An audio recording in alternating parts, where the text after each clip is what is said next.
Everyone, welcome to Talent Hub Smart Study. तो आज हम एक बहुत ही महत्वपूर्ण मुद्दे पे बात करने जा रहे हैं। ये अभी हाल ही में राजनाथ सिंह जी ने, जो कि अभी डिफेंस मिनिस्टर हैं इंडिया के, उन्होंने एक सड़क का उद्घाटन किया।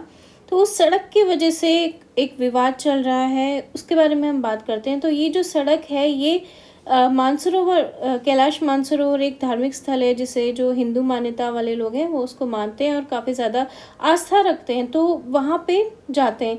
तो उत्तराखंड से एक लिपुलेख दर्रा होते हुए उत्तराखंड का एक पार्ट है, वहाँ से एक रोड बनाई गई है। तो वो रोड जो बनाई गई है उस पर नेपाल के कुछ लोग कह रहे हैं कि जो इंडिया ने अभी रोड बनाई है जिसका इनॉग्रेशन हुआ है, जो कि हिमालयन लिंक रोड है, वो उसने बोला कि वो हमारी टेरिटरी में आता है। नेपाल कह रहा है कि इंडिया ने वहाँ पे ज़बरदस्ती रोड बनाई, वो हमारी टेरिटरी में आता है, जो कि लिपुलेख दर्रे से होते हुए जाती है, लिपुलेख पास से। तो लेकिन इंडिया कह रहा है कि ये इंडियन टेरिटरी में है और जो रोड है वो पहले प्री एग्जिस्टिंग जो रूट था, जो पहले का रास्ता था, बस उसको ठीक किया गया है, उसी पे रोड बनाई गई है ताकि जो पिलग्रिम्स हैं, वहाँ पे जाने वाले लोग हैं कैलाश मानसरोवर, उनको थोड़ा सहूलियत हो।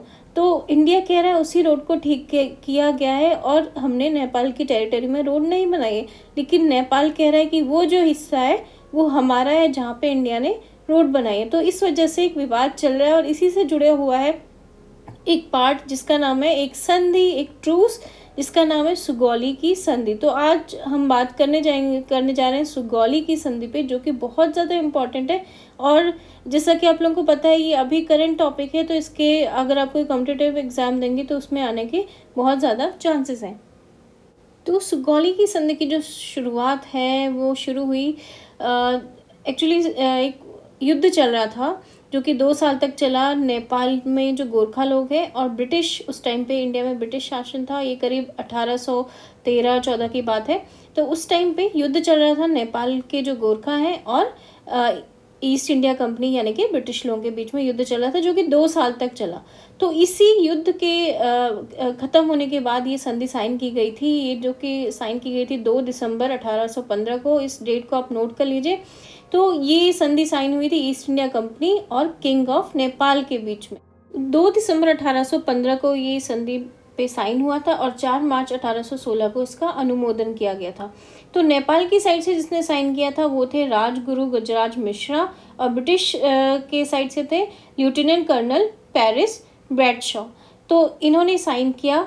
तो ये मोस्टली जो संधि थी ये थी जो टेरिटोरियल कंसेशन है, मेन पार्ट इस संधि का यही था। इसमें जो नेपाल के कुछ पार्ट्स थे वो ब्रिटिश इंडिया को दिए जाने थे। इस संधि के अंतर्गत ये था कि ब्रिटिश और जो गोरखा हैं उनके बीच में शांति बनी रहेगी, नेपाल के बीच में शांति बनी रहेगी। इसके अलावा एक ब्रिटिश रिप्रेजेंटेटिव को रखा जाएगा काठमांडू में, और जो ब्रिटेन है उसकी जो आर्मी है, उस टाइम पे जो ईस्ट इंडिया कंपनी है उसकी आर्मी में गोरखा का रिक्रूटमेंट अलाउ कर दिया था। इस संधि के तहत जो गोरखा लोग हैं वो ब्रिटिश आर्मी में शामिल हो सकते हैं अगर ब्रिटिशर्स चाहें तो। इसके अलावा जो नेपाल के पास एक राइट था कि अमेरिकन या यूरोपियन एम्प्लॉय को डिप्लॉय करने का अपनी आर्मी में या अपनी सर्विस के लिए, वो राइट छीन गया था नेपाल से। यानी कि कोई भी यूरोपियन या फिर अमेरिकन नेपाल के साथ काम नहीं कर सकता है, वहाँ का एम्प्लॉय इनके साथ काम नहीं कर सकता है। इसके अंतर्गत 1/3 जो नेपालीज टेरिटरी है वो चली गई थी, वो ईस्ट इंडिया कंपनी के पास आ गई थी। इवन तो उसमें सिक्किम भी इंक्लूड था, क्योंकि जो चोग्याल थे, सिक्किम के चोग्याल थे, उन लोगों ने जब एंग्लो नेपालीज वॉर हुआ था तो उसमें ब्रिटिशर्स का समर्थन किया था।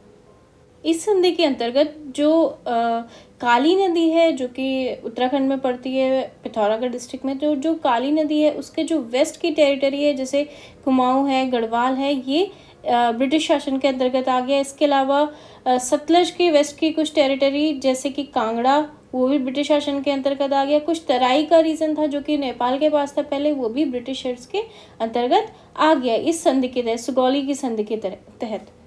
1816 में जो सुगौली की संधि है उसमें कुछ रिवीजन किया गया। उसके बाद जो तराई का कुछ रीजन था, कुछ पार्ट था, वो नेपाल को वापस कर दिया गया था। इसके अलावा 1865 में नेपाल को और भी कुछ टेरिटरी जो उस टाइम पे ब्रिटिश सुगौली की संधि के तहत जो ब्रिटिशर्स ने एक्वायर करी थी वो वापस की, कुछ एरिया कुछ एरिया वापस कर दिया गया। वो भी इसलिए किया गया क्योंकि 1857 में नेपाल ने इंडियन जो लोग थे, जो आंदोलन चल रहा था, उसको सप्रेस करने में ब्रिटिशर्स की हेल्प करी थी। तो एक तरीके से उन्हें थैंक यू बोलने के लिए जो ब्रिटिश आर्मी थी, ब्रिटिशर्स थे, ईस्ट इंडिया कंपनी थी, उसने नेपाल को कुछ उसकी टेरिटरी वापस कर दी थी। इसके अलावा जो ब्रिटिश रिप्रेजेंटेटिव था काठमांडू में, जैसा मैंने आपको पहले बताया था, वो पहले वेस्टर्नर थे जो कि जिन्हें अलाउ किया गया था नेपाल के किंगडम में रहने के लिए, क्योंकि नेपाल में किसी को रहना अलाउ नहीं होता था। तो वो पहले एक वेस्टर्नर थे जिन्हें अलाउ किया गया था।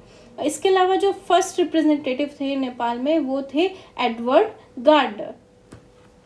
संधि के अंतर्गत ये कहा गया कि जो भी एरिया जहाँ पे गोरखा ट्रूप्स हैं, गोरखा आर्मी है, जिन्होंने वो जो एरिया एक्वायर किया हुआ है, वो 40 दिन के अंदर उसको छोड़ देंगे। जिस दिन संधि का साइन हुआ था उस दिन से लेके 40 दिन के अंतर्गत इसको छोड़ देंगे। इसके अलावा जो किंग ऑफ नेपाल था उसने ये भी बोला कि उसे ये भी बोला गया कि जो किंग ऑफ सिक्किम है, वहाँ पे जो चोग्याल थे, उनको कभी भी परेशान नहीं करेंगे, उन्हें ट्रबल नहीं करेंगे, उन्हें मोलेस्ट नहीं करेंगे टेरिटरीज के लिए।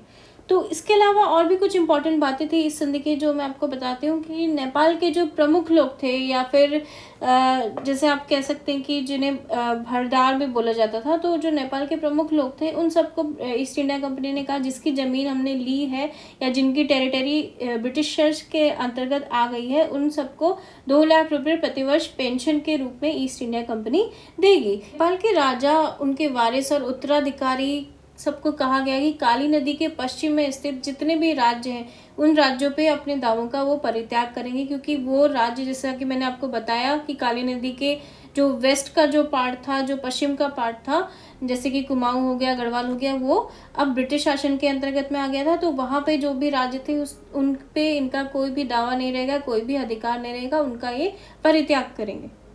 दिसंबर 1923 को जो सुगौली की संधि है उसे सुपरसीड किया गया एक दूसरी ट्रीटी लाके, जिसे बोला गया treaty of perpetual peace and friendship, यानी कि सतत शांति और मैत्री संधि थी, उसको लाया गया। क्योंकि कहीं ना कहीं कुछ खामियां थी, इस जो सुगौली की संधि है इसमें कुछ खामियां थी जिन पे सुधार करने की आवश्यकता थी। जैसे कि इस संधि में सीमा जो विवाद है वो बना रहा। संधि ये बताने में विफल रही कि कुछ स्थानों पर एक स्पष्ट सीमा रेखा कहाँ से गुजरेगी। ये अनुमान लगाया जाता है कि विवादित स्थानों का जो क्षेत्रफल था वो 60,000 हेक्टेयर है, और दोनों ओर से आज भी दावे, उस पर प्रतिदावे किए जा रहे हैं। दोनों अपना अधिकार दिखा रहे हैं, भारत और नेपाल दोनों दावे पेश कर रहे हैं उन जगहों पे। तो एक तरीके से सीमा विवाद बना रहा सुगौली की संधि के बाद।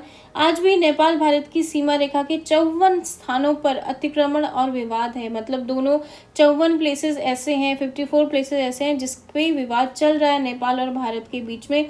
इसमें से कुछ हैं काला पानी, लिम्पियाधुरा, सुस्ता, और इसके अलावा है टनकपुर, संदकपुर। तो ये कुछ जगह हैं जहाँ पे आज भी विवाद चल रहा है। ऐसे 54 स्थान हैं जिस पे विवाद चल रहा है। अगर हम बात करें इस संधि की वैलिडिटी की, तो जो इस ट्रीटी है, ये जो संधि है, इसका जो आर्टिकल 9 है वो ये कहता है कि ये जो ट्रीटी थी ये अप्रूव हुई थी किंगडम ऑफ जो किंग थे नेपाल के, उनके बीच में और ब्रिटिशर्स के बीच में। लेकिन जो रिकॉर्ड है उसमें ये कहीं पे भी इसके जो प्रूफ हैं वो नहीं मिलते हैं, कहीं पे भी ये दिखाई नहीं देता है। इसके अलावा कुछ जो नेपालीज नेशनलिस्ट हैं वो लोग ये कहते हैं कि जो ट्रीटी थी ये तो नेपाल और ईस्ट इंडिया के बीच में थी, तो ईस्ट इंडिया कंपनी के बीच में थी, तो इसको हम नहीं मानते, नेपाल और भारत के बीच की ये संधि को हम नहीं मानते। तो इस तरीके से एक तरीके से जो इसकी वैलिडिटी है उस पर भी सवाल उठाया जाता है।